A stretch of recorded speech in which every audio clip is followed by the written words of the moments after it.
sobre o que é ser igreja. E quem aqui estava, ou quem depois ouviu, compreendeu que igreja não tem a ver com essas quatro paredes. Igreja somos eu e você, que nos tornamos a habitação, templo do Espírito Santo. E ontem, quando eu falava sobre isso, eu dizia, que a grande loucura da pregação, principalmente para o tempo que Jesus Cristo veio, é o Senhor Jesus virar para homens simples, de um lugar bem pobre, e dizer que a igreja não são templos suntuosos, não são templos faraônicos, mas que a igreja, a partir de Cristo Jesus, e eu vou continuar a falar sobre isso hoje, são as pessoas, são seus discípulos, são aqueles que vieram a crer nele. Por isso que igreja do Senhor, ela não tem século. Igreja do Senhor, ela caminha por essa vida, dizendo que só o Senhor é Deus. Amém. E essa pregação que começou ontem, falando sobre o que é ser igreja, ela terminou, na verdade, hoje de manhã, na escola dominical. E entendido o que é ser igreja, agora a gente vai passar a falar sobre, então, qual é o papel de quem é. E eu vou dar um exemplo. O papel de um médico é tratar de enfermos. Se ele tem só a formação, a gente vai dizer, ele é formado em médico, mas não dá para a gente falar de fato que ele é médico, até porque a gente sabe que tem um montão de gente aí com diploma que só Jesus na causa, né? E isso como tantas outras profissões. Mas entendendo o que é ser igreja, a gente então tem que viver como igreja nós somos. E dito isso, abra a sua Bíblia em Mateus 28, é uma passagem bem conhecida. Mateus 28, vamos ler do verso 18 até o verso 20. É uma passagem extremamente conhecida e a gente vai discorrer sobre isso, porque de tempo em tempo a gente faz o que fazia antigamente. A gente passa a se voltar para a construção feita por mãos humanas, porque esse lugar normalmente se torna um clube prazeroso para muita gente. Mas igreja, como a gente tem aprendido, tem entendido, não tem a ver com isso. E como isso aqui não se movimenta, Jesus fala para a sua igreja, escuta o que ele disse. Então Jesus aproximou-se deles e disse: foi-me dado toda a autoridade nos céus e na terra. Portanto, vão e façam discípulos de todas as nações, batizando-os em nome do Pai, do Filho e do Espírito Santo, ensinando-os a obedecer a tudo que eu ordenei a vocês. E eu estarei sempre com vocês, até o fim dos tempos. Amém. Deus da glória, sem ti nós nada podemos fazer. Por isso eu clamo a tua misericórdia e a tua graça, para que eu possa ser um canal, Senhor Deus de bênção, um instrumento a quem o Senhor use, para que vidas aqui sejam abençoadas, edificadas, restauradas, transformadas, libertas, para que o teu entendimento, Senhor, seja dado a eles, com a sabedoria que vem dos céus, e que a tua palavra, Senhor, Senhor, provar no mais profundo de cada um, porque ela habita para, Senhor Deus, discernir todas as coisas. E meu desejo, Deus, é que todos nós saiamos daqui transformados, mas não por causa de uma oratória, mas sim pela ação e pelo poder do Espírito Santo. Amém. Por isso nos colocamos dependentes do Senhor totalmente. Fala conosco, em nome de Jesus. Amém. Amados, em Mateus 16, 18, pela primeira vez vai aparecer a palavra igreja. Jesus havia perguntado para os discípulos sobre quem as outras pessoas diziam quem ele era. E aí veio um monte de informações, mas sempre comparando a outros profetas, a profetas anteriores. Até que Jesus fala: tá bom, isso é o que os outros dizem. Eu não quero mais saber dos outros, agora eu quero saber para vocês quem eu sou. E diante disso, vem Pedro e responde: Pedro olha para aquele homem mais ou menos de 1,70 m alguma coisa, que é a altura média do povo da Palestina, o homem marcado pelo sol, o homem que comia com eles, que bebia água, as suas coisas da época, fazia tudo o que os outros faziam. Mas Pedro, tendo a revelação do Pai, disse: Tu és o Cristo, Tu és o Messias, Tu és o enviado, Tu és o Salvador, Tu és o libertador. Ao que então Jesus vai e responde: Muito bem, Bar-Jonas, filho de Jonas, porque Bar significa filho, Bartimeu, filho de Timeu, Bar-Jonas, porque não foi nem carne, nem o sangue que te revelou isso, mas essa revelação de entender que eu sou o Messias, que eu sou o Salvador, que eu sou o Verbo encarnado, isso só acontece se vier do Pai, isso não se aprende na escola, isso não se decora, isso é revelação do Espírito de Deus. E é algo que Jesus continua falando, e eu te digo então, que tu és Pedro, e sobre esta pedra edificarei a minha igreja, e as portas do inferno não prevalecerão. Pedro, no grego, significa fragmento de pedra, pedras bem pequenas. E ele faz um trocadilho, Jesus faz um jogo de palavras: tu és pedrinha, tu és fragmento de pedra.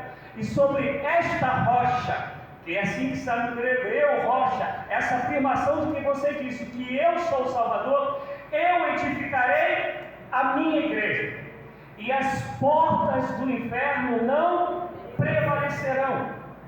E preste atenção no que Jesus está dizendo. Em mim, isso nós aprendemos ontem, a minha igreja está sendo edificada, construída. E diante da minha igreja, as portas do inferno não prevalecerão. E a gente viveu numa cultura de que a gente diz assim, e quem está aqui no estudo de sexta-feira, desde o começo já me ouviu falar isso, a gente tem uma cultura que diz assim: essa casa aqui, esse templo, não fechará, porque as portas do inferno não prevalecerão contra a igreja do Senhor. E todo mundo que está antenado com a vida, com o mundo, principalmente com a pandemia, viu um monte de igreja fechando. Porque não é isso que Jesus está falando. Jesus não está dizendo que igreja é um templo. Jesus está dizendo que igreja somos nós. E quando ele diz que as portas do inferno não prevalecerão, porta não ataca ninguém. Quem ataca as portas somos nós, a igreja do Senhor. Vamos lá, para a gente entender taticamente. Vamos lá, aquela porta lá, ela fica parada ou ela anda? Parada. Ela ataca alguém? Não. Digamos que, didaticamente, aquela porta está fechada. E eu não tenho a chave e quero entrar. O que a gente vai fazer? Empurrá-la e derrubá-la. A porta não vai prevalecer porque tem alguém atacando, tem alguém indo contra ela. Então Jesus está dizendo: vocês agora não são um templo, num lugar físico onde eu vou me manifestar em quatro paredes, em monumentos construídos para ônibus. Não, vocês são a igreja. E eu estou dando a vocês autoridade para vocês invadirem as portas do inferno, e elas não prevalecerão. O que Jesus está dizendo, que é um chamado meu e teu, entendendo que somos igrejas, irmos no inferno e resgatarmos aqueles que estão aprisionados, sermos instrumentos de libertação para aqueles que estão cativos no inferno. Amém, amados? Estão entendendo? Só que isso só serve para quem entendeu que é igreja. E eu vou fazer uma comparação, uma analogia que eu fiz hoje de manhã. Todo mundo que tem filho, todo mundo, pai, mãe sério de verdade, quer que o filho seja um participante da família, que esse filho ele entenda que ele faz parte da família. E enquanto fazendo parte da família, se esse filho entendeu isso, ele vai começar a crescer e ter prazer em ajudar a mãe, ajudar o pai. Ele vai crescendo e vai tendo uma maturidade e vai tendo um prazer de, entre aspas, não ser pesado para os seus pais. Talvez ele vá contribuir lavando uma louça, vai contribuir varrendo uma casa, vai contribuir pelo menos Deus sujando menos. Amém, amado? Esse não é o desejo que nós temos para os nossos filhos. Tanto é que em determinado momento da vida deles a gente começa a dar tarefa para eles. Olha, você já está na idade pelo menos de limpar o banheiro. O filho que entende que ele de fato é da família, ele vai fazer aquilo com gosto. Ele vai fazer aquilo com alegria, que ele vai dizer assim: essa é minha casa, essa é minha família, esse é o lugar que Deus me plantou, e eu vou fazer isso porque eu faço parte, eu vou ajudar meu pai, minha mãe, meu irmão, minha irmã, minha avó, com quem mora comigo. Eu sou contribuinte dessa família que Deus me confiou. Mas o filho, quando não tem essa noção, ele só vai fazer por obrigação. E se a gente demora, ele vai fingir que fez, porque ele não entende que essa família também é dele, e que é um privilégio ser um participante, um contribuinte dessa família. Hoje pela manhã, quando eu fazia uma comparação dessa, eu dizia, inclusive para aqueles que têm empregados, ou então tem pessoas subordinadas a elas, você vai ver que às vezes você tem um empregado que você diz para ele: olha, você tem que fazer isso, isso, isso. Mas esse empregado, ele é tão grato pelo emprego que ele tem, ele é tão feliz por poder ter o sustento, ele deseja tanto ser útil naquele lugar, que às vezes ele não faz só o que está ordenado, ele faz além daquilo que está ordenado, porque ele tem prazer naquilo, ele tem alegria naquilo.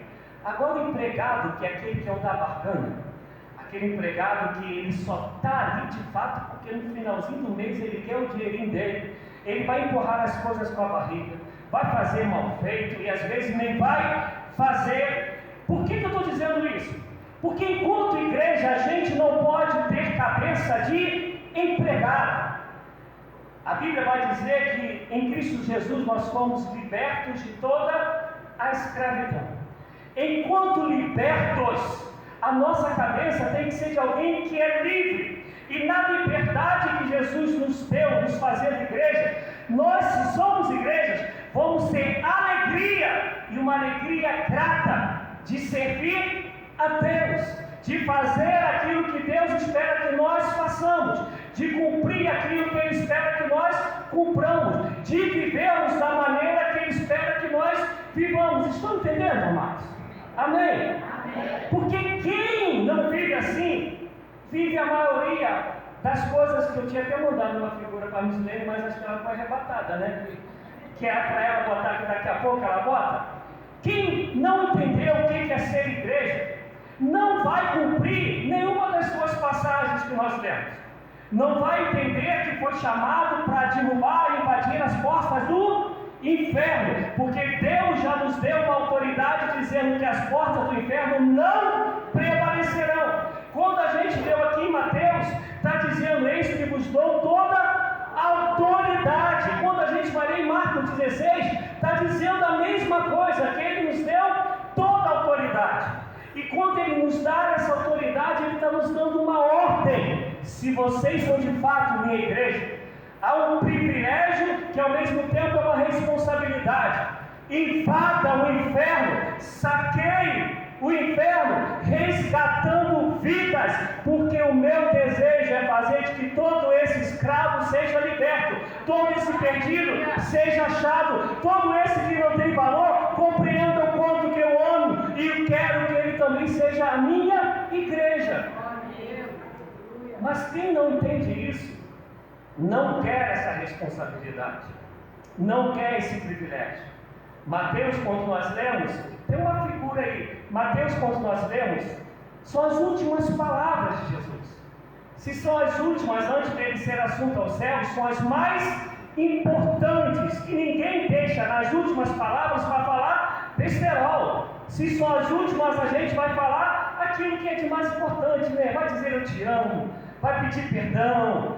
Mas Jesus, ele está falando as últimas palavras: olha, o meu desejo é que vocês vão por esse mundo fazendo discípulos de todas as nações.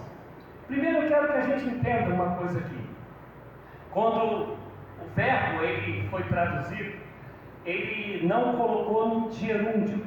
Porque no original é um gerúndio, está dizendo indo por esse mundo, indo na vida, indo para o trabalho, indo para o mercado, indo na sua escola, na sua casa, indo, voltando, façam discípulos.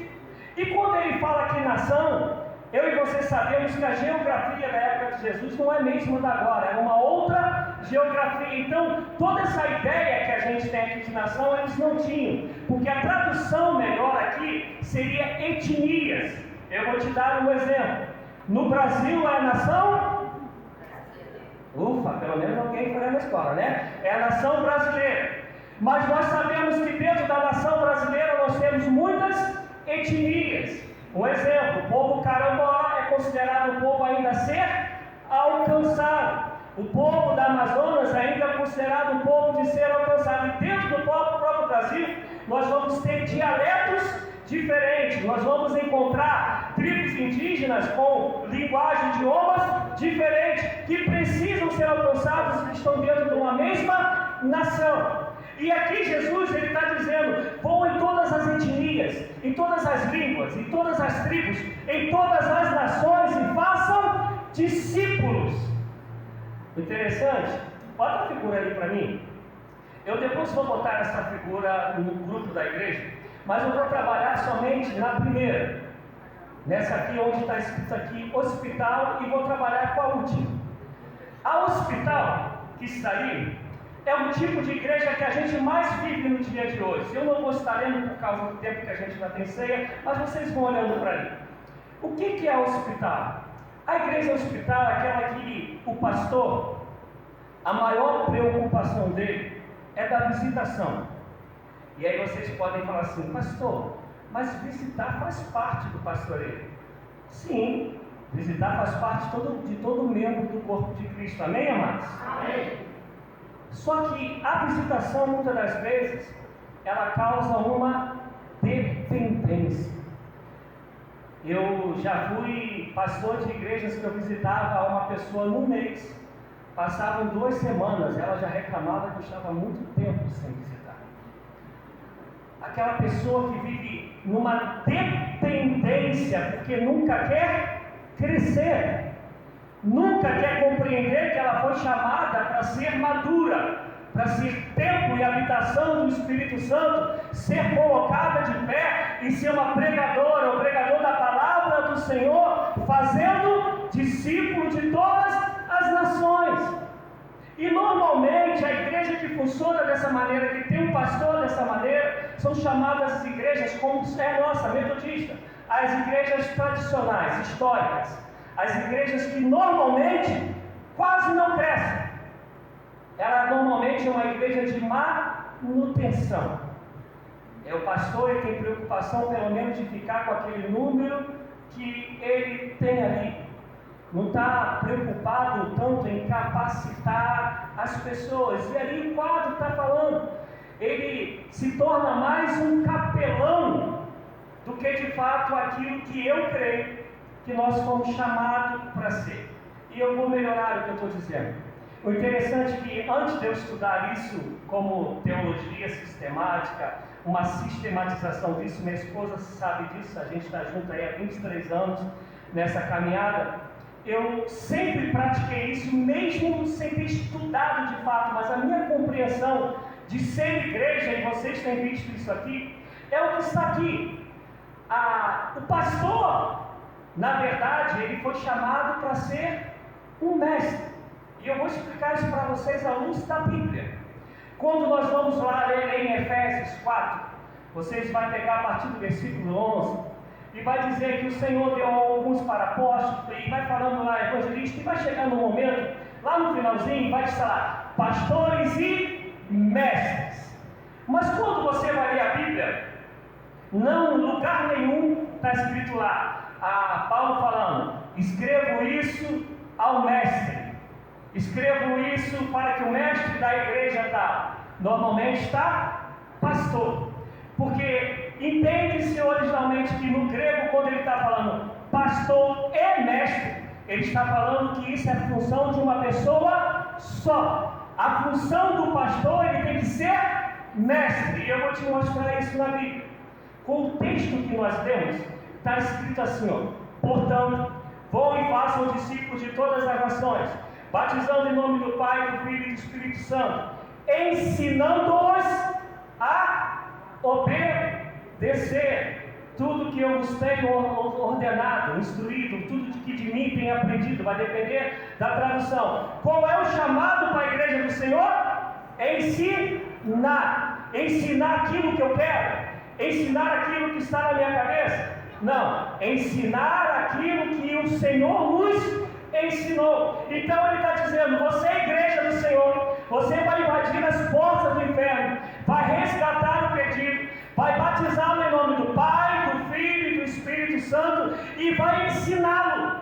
Por que tu vai ensiná-lo? Para que ele também cresça e seja um fazedor de discípulos, para que ele também cresça e instrua outros. E talvez tu diga: não, pastor, então o senhor está dizendo que todo mundo foi chamado para ser pastor? Não, eu estou dizendo que todo mundo foi chamado para fazer discípulo, e ninguém pode dar aquilo que não tem.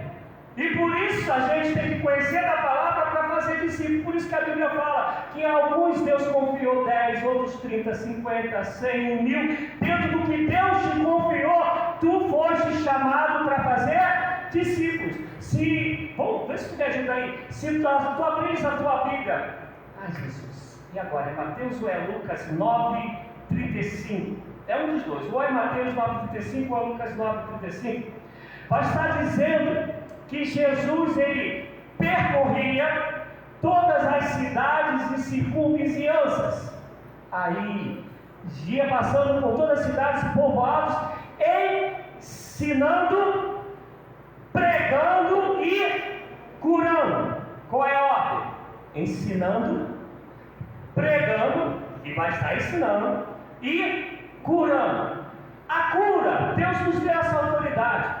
Mas Jesus, ele tinha que ter essa característica de curar, para que todos soubessem que ele era o Messias, o Salvador, o Libertador. Tinham que saber que todo o poder estava nele. Mas isso não era o que era primazia. Isso ele fazia, claro, para socorrer os necessitados, mas para que todos, vendo isso, soubessem que toda a autoridade e poder estavam sobre ele. Mas ele sabia que a única maneira que ele faria a igreja crescer na terra, uma igreja ser fundada na terra, é através do ensino e da pregação.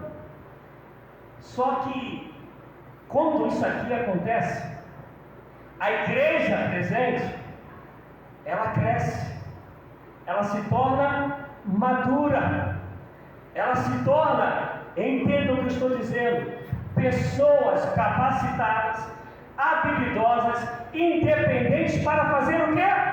Saquear o inferno, salvar o perdido, batizando em nome do Pai, do Filho e do Espírito Santo e ensinando. O grande problema é que a gente está há muito tempo numa época que a igreja ela se encaixa em todos esses aqui. Volta lá, por favor, meu amado. A gente vai ver uma igreja hoje que é a igreja do empresário, a igreja do coach, a igreja da libertação com uma ideia marxista, a igreja, vamos lá rapidinho, a empresa, sociedade de consumo. A pessoa vem aqui para poder ver um show bacana, para poder se sentir arrepiadinha, para sair umas lagriminhas dos olhos, e se tiver alguma coisa para comprar, ela compra, e o cara vai estar falando que ela vai vencer na vida. Olha, você vai ter sucesso, Deus chamou para ficar rico, endinheirado, que ao mesmo tempo vai partir para o outro lado, que é essa igreja que faz um monte de ativismo, um monte de passeata, de marcha para Jesus, e faz essas coisas todas. Mas quando você vai conversar com cada um que está ali, tu vai se perguntar: o que tu sabes da palavra de Deus? O que tu entende de ser igreja do Senhor? Nesse processo todo, quantas pessoas você formou Cristo na vida delas? Porque o nosso chamado é para ser igreja. Sendo igreja, bota aí para mim rapidinho, Atos 1:8. Está Jesus dizendo, havia dito para os discípulos: ficai em Jerusalém, até que do alto sejais revestidos de poder. E vocês vão ser testemunha vão ser o quê? Testemunha. Vão ser o quê? Testemunha de quê? De que a igreja do Senhor está estabelecida para a glória dele. Amém? E eu vou mostrar que isso os apóstolos viveram. Vão ser testemunha em Jerusalém, Judéia, Samaria, confins da terra. A gente, quando lê, acha que é primeiro aqui, depois ali, depois lá. Não, isso é separado por vírgulas. É tudo ao mesmo tempo. Só que os discípulos não fizeram isso, mesmo recebendo uma ordem. Sabe o que os discípulos não fizeram? Eles estão lá em Jerusalém, milagres acontecendo, coxo andando, um montão de gente aceitando a Cristo, um montão de sinais e maravilhas acontecendo. O povo está num ambiente tão gostosinho que eles falam: vou para Samaria, nada. Vou para a Judéia, nada. Vou nos confins da terra, nada. Aqui tá bom pra caramba. Guarda isso. É igualzinho a gente faz aqui dentro, né? Aqui tá muito bom. Tem um pessoal lá da música que toca legal. Foi, tocou uma música que eu pulei pra caramba. Quando o William ministrou, me deu uma roupinha toda aqui, os cabelinhos ficaram em pé. Não, lá tem a sociedade tal, tem um grupo tal. Olha, eu vi pessoas chegando lá, né? Porque a gente não vai buscar, Deus é tão misericordioso que tem que trazer aqui para dentro. Agora não é a gente que pesca, não. A gente quer que o peixe que vem aqui para dentro do aquário. E a gente fala que esse lugarzinho aqui tá legal e a gente vai se acostumando com ele e deixando de ser o que Deus nos chamou para ser como igreja e deixando de fazer o que Deus nos chamou para fazer como igreja. E aí, Atos 1:8 é isso. Tu abres em Atos 8:1. Em Atos 7, tinha acabado de Paulo consentir no apedrejamento de Estevão. Estevão foi apedrejado. Por causa disso, em Atos 8:1, veio a perseguição contra a igreja. E aí vai dizer que o evangelho, por causa da perseguição, se espalhou onde? Em Samaria, na Judéia e nos confins da terra. Preste atenção. Deus deu uma ordem: façam discípulos de todas as nações. Quando forem revestidos de poder, quando a igreja estiver totalmente capacitada, saia pela vida implantando o meu reino e implantando outras igrejas. Igreja não quatro paredes, igrejas em pessoas. E aí eles falam: não, aqui está muito gostoso. Eu vou ficar aqui. E Deus fala: eu tenho um propósito, eu tenho um plano e ele vai se cumprir. Então ele fala: está liberada a perseguição contra a igreja do Senhor, para que a igreja pudesse cumprir aquilo que Jesus havia estabelecido. Será que vai ser preciso vir uma perseguição sobre nós, para você e eu podermos cumprir aquilo que o Senhor espera que a gente cumpra? Espero que a partir de hoje a gente se desperte para ser a igreja que o Senhor espera que a gente seja. Porque essa igreja aqui, quando em Atos 2 ela é revestida de poder, o evangelho é pregado por Pedro, 3.000 pessoas são batizadas, fora as crianças e mulheres que não eram contadas. Passa mais um pouquinho, você vai ler em Atos, já são 5.000 pessoas. A história continua, e a perseguição que era só dos judeus contra a igreja do Senhor passa a ser agora pelo Império Romano. O Império Romano começa a perseguir Nero, Domiciano, homens terríveis que tinham prazer em matar os cristãos, em colocar para os leões, em colocá-los na cruz e colocar fogo neles para poder estar iluminando a praça da onde era a entrada da casa de Nero. Eles tinham alegria em matar os cristãos. Nessa perseguição, no ano 100, a igreja de Cristo já estava em 100.000 pessoas. A igreja de Cristo. Alguns defendem que era muito mais do que isso. Mas uma coisa que todos os teólogos, historiadores, eles chegam ao denominador comum. No ano 313, quando o Império Romano tinha cerca de 25 milhões de pessoas, 12 milhões e meio, 50% do Império Romano era cristão, era a igreja do Senhor.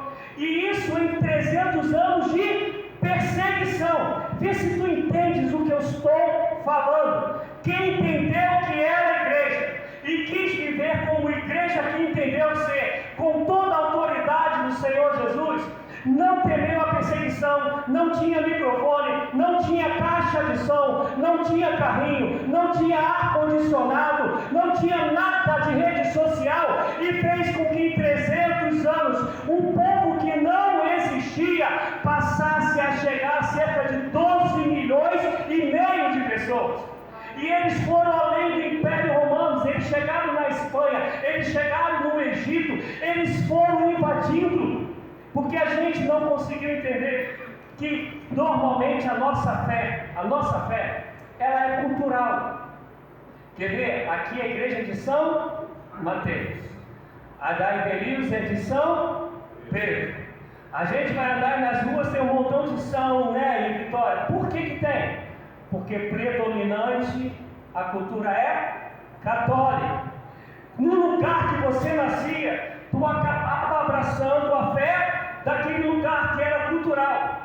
E vem o Senhor Jesus e levanta uma igreja que não tem a ver com tempo, tem a ver com pessoas. E agora essa fé, em Gálatas 3, 26 até o 28, vai dizer que nós que aceitamos a Cristo, somos filhos de Cristo, somos família do Senhor. E aí ele vai dizer que no Senhor não há homem nem mulher, não há judeu nem grego, não há escravo nem livre. Isso é, a igreja do Senhor, ela não tem mais um local, ela passa a acontecer em todas as línguas, raça e nação. A gente está aqui hoje, e você vai na Palestina, onde está em guerra, tem um povo de Deus, tem a igreja do Senhor lá. Você vai a Israel, tem um povo de Deus. Você vai no Japão, você vai na China, onde persegue, a igreja do Senhor está presente lá. Isso é para quem entendeu o que é ser igreja.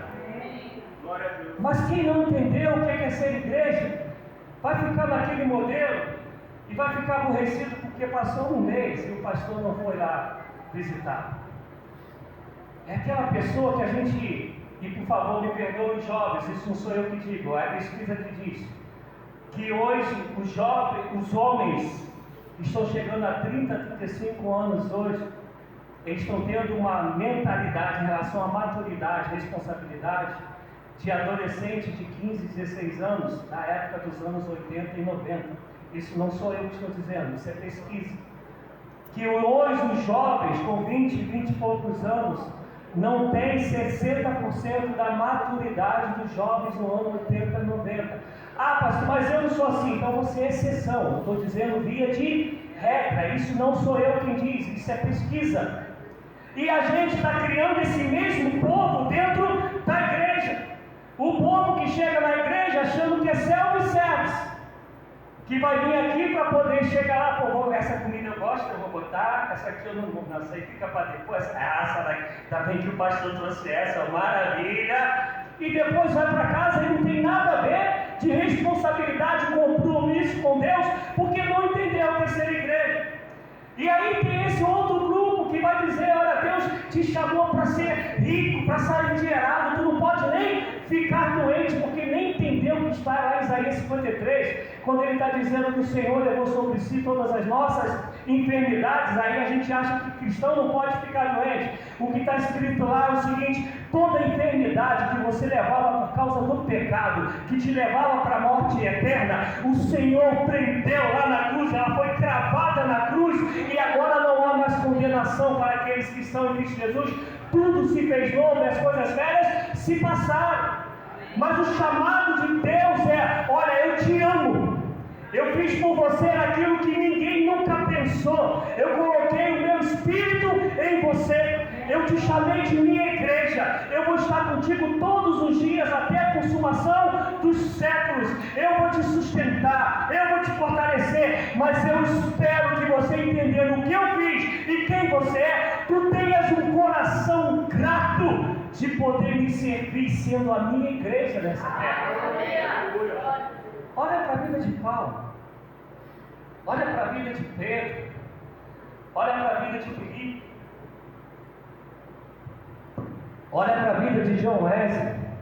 Quando a gente vai dividir Atos dos Apóstolos, nós vamos pegar do 1 ao 5, do 9 ao 12, é o nome de Pedro que está em ênfase, ele está pregando em Jerusalém. Do 6 ao 8 é o nome de Filipe, ele está pregando em Samaria. Do 12 até o final de Atos é o nome de Paulo, que está nos confins da terra. Tudo acontecendo ao mesmo tempo, mas só depois da perseguição, que parece que a ficha caiu e disse: não, ele já tinha dito que as portas do inferno não vão prevalecer. Olha, nas últimas palavras dele, ele disse: vai para todo mundo ensinando, pregando, batizando, fazendo discípulos. Eu não conheço quase nada de vocês, mas pelo silêncio que está na igreja, eu tenho a convicção de que quase tudo isso está batendo forte em vocês. Pode ter as exceções, mas pelo silêncio, eu já estou pregando, já tenho um tempinho, são 30 anos, a gente já vai sabendo a reação. Porque a gente gosta dos benefícios de ser igreja. Qual é o benefício? O Senhor me ama. O Senhor perdoou todos os meus pecados. O Senhor colocou em mim o seu Espírito.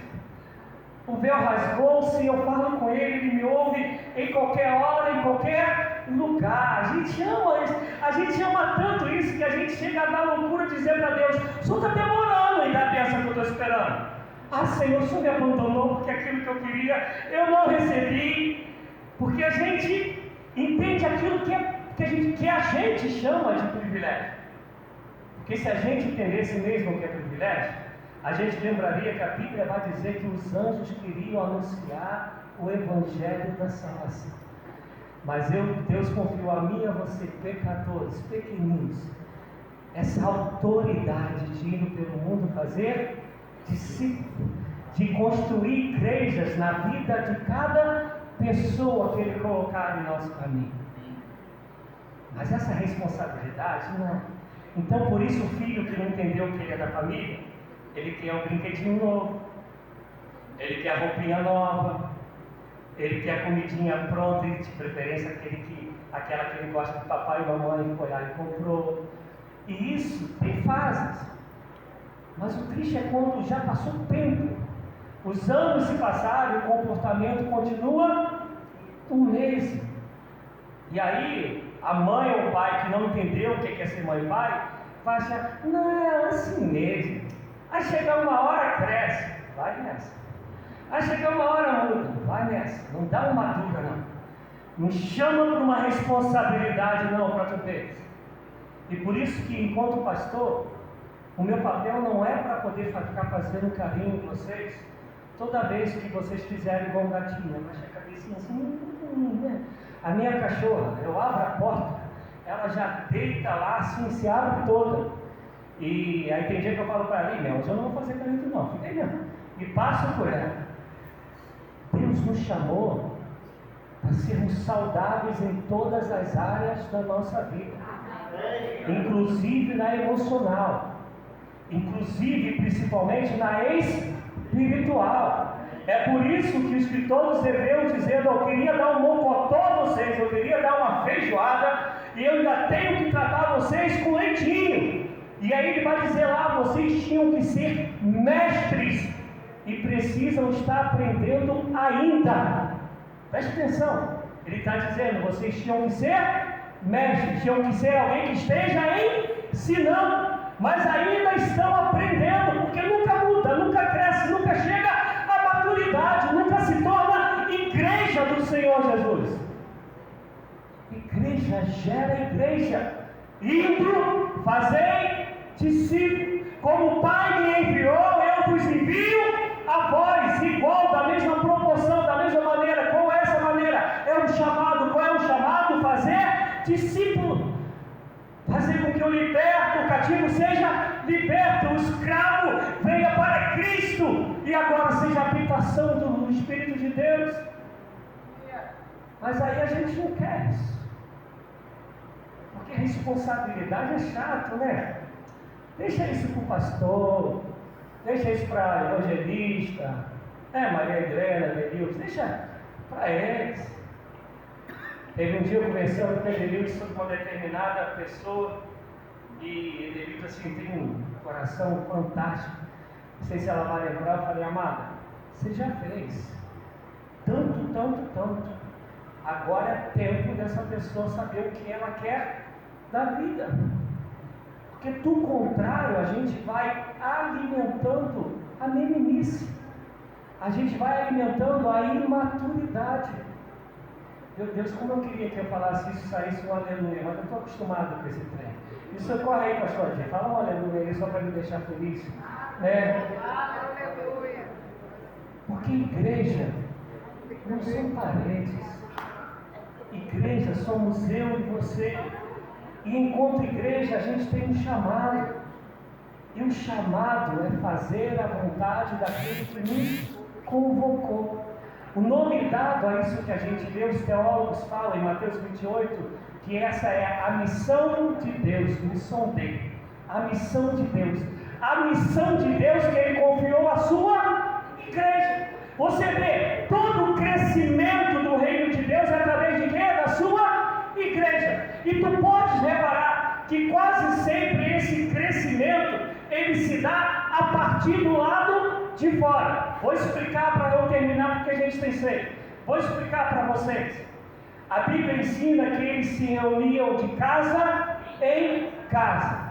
Até porque templo assim não existia. No templo que eles iam era no pátio do templo de Jerusalém, porque eles não poderiam entrar lá no templo mesmo e dizer pregar Jesus lá. Senão eles morriam, iam ser presos, essas coisas todas. Então eles pregavam do lado de fora.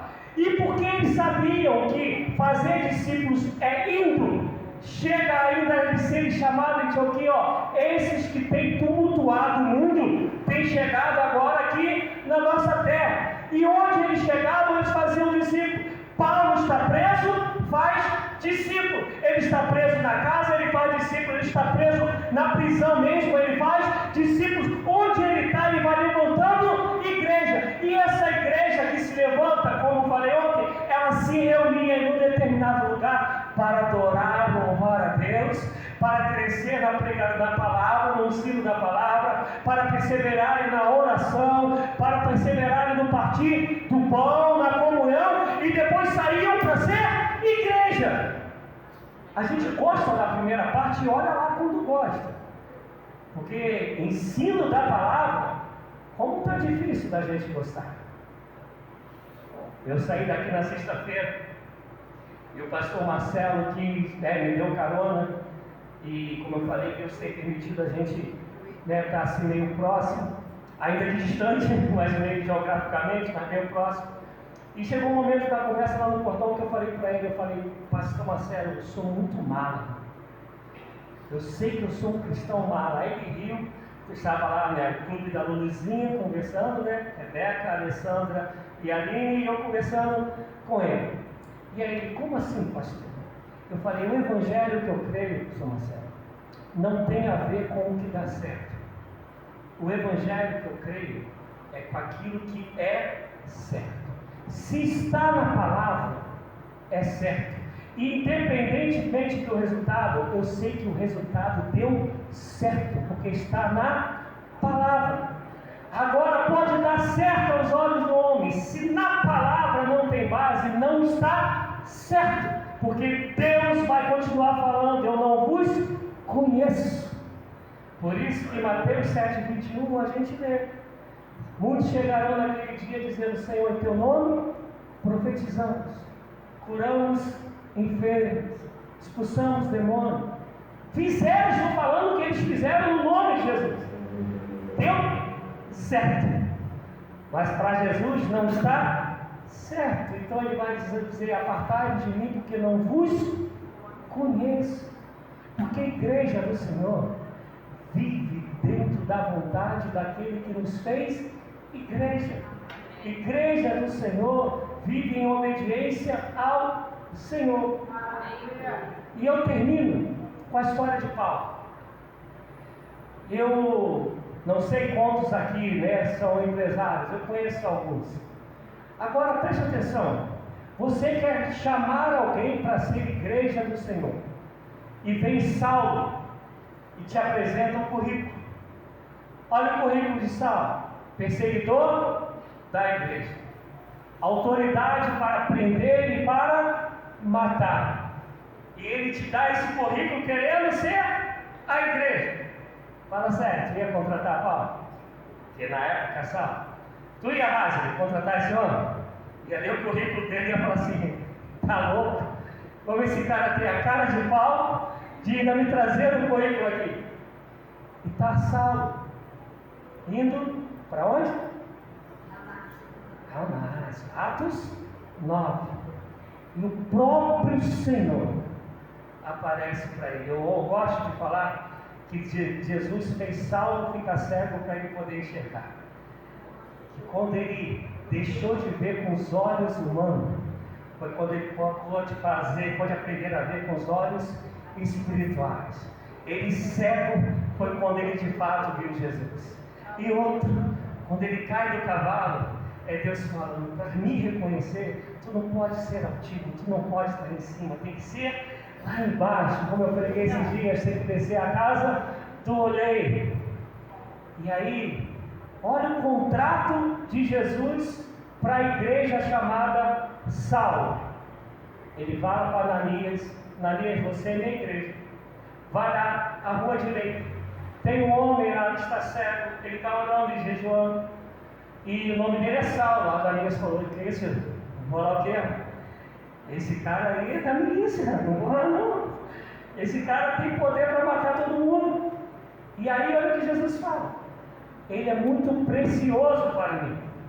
Importa que ele padeça muito por amor ao meu nome. Olha só, olha o chamado.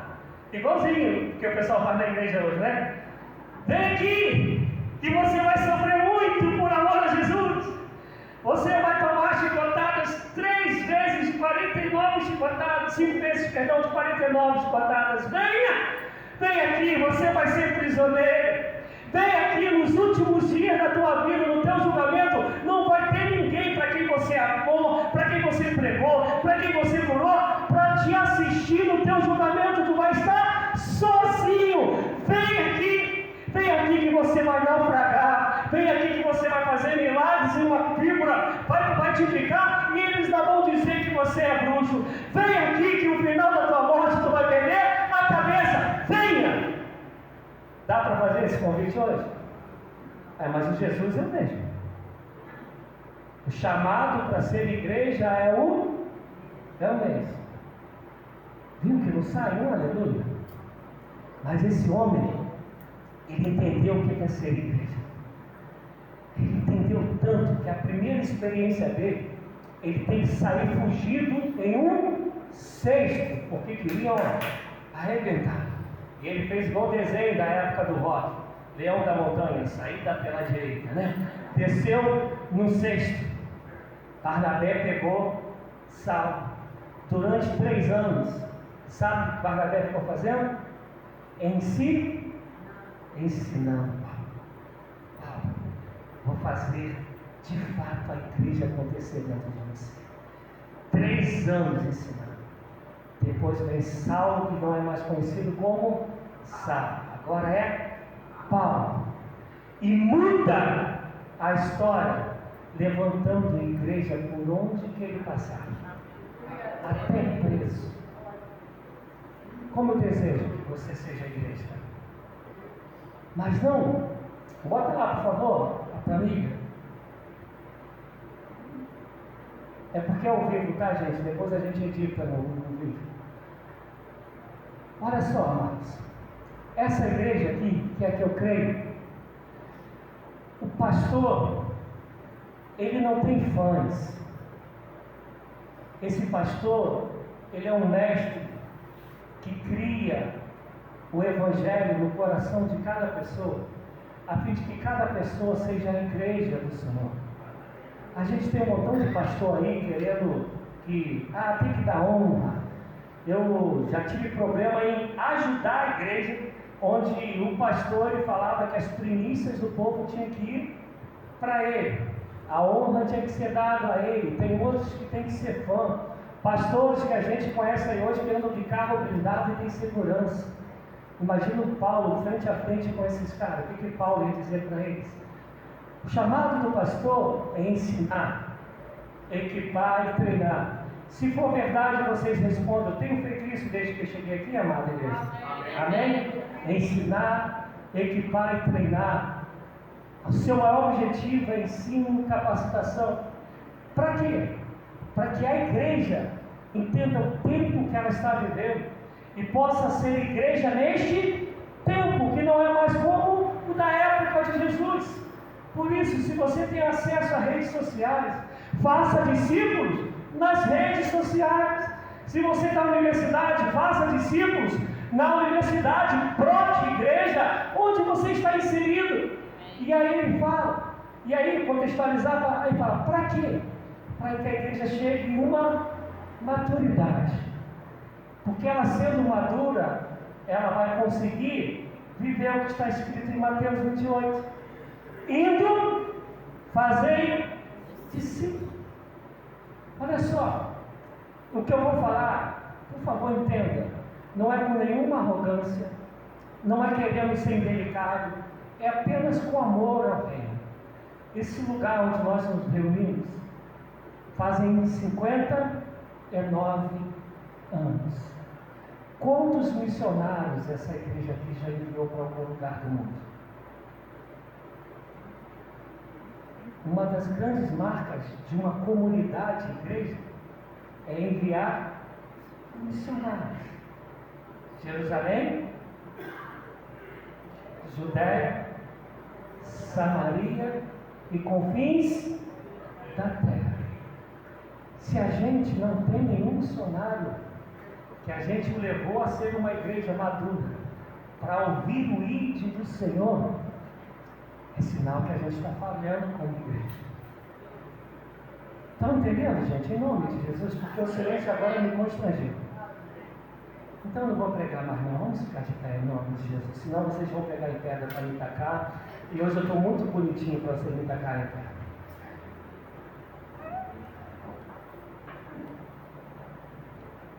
O dia que a gente for de fato igreja, eu não tenho dúvida, a gente muda São Mateus, a gente muda o Espírito Santo, a gente alcança a Bahia, que está aqui do ladinho, a gente alcança Minas, Rio de Janeiro.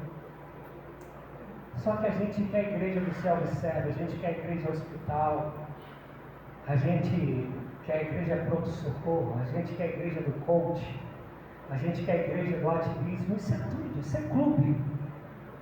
Gente, a torcida organizada faz essas coisas melhores do que a gente. Mas o nosso chamado é para ensinar, para pregar, para fazer discípulos de todas as nações. E ele disse que não nos deixará só para fazer isso.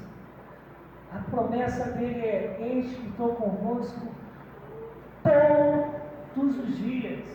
Ele não está falando se é o dia que você está feliz ou que está triste, que você está com saúde ou se você está enfermo. Não, ele diz: estou convosco todos os dias. É a promessa daquele que nos chamou, é a promessa daquele que é dono da igreja, é a promessa daquele que nos deu toda a autoridade. Ele, a autoridade, nos otorgou essa autoridade e ainda disse: estou com vocês todos os dias, até a consumação dos séculos. E ele é fiel para cumprir, ele é poderoso para cumprir, ele é misericordioso para cumprir. E a missão, antes de ser minha e tua, a missão é dele. O desejo dele é que ninguém se perca, antes que todos sejam salvos. E mais do que isso, a gente cantou hoje sobre a vida de Jesus, mas ele disse que ele só virá quando o evangelho for pregado nos quatro cantos da terra. Isso só vai acontecer quando eu e você formos igreja. Amém. Do contrário, a gente só está adiando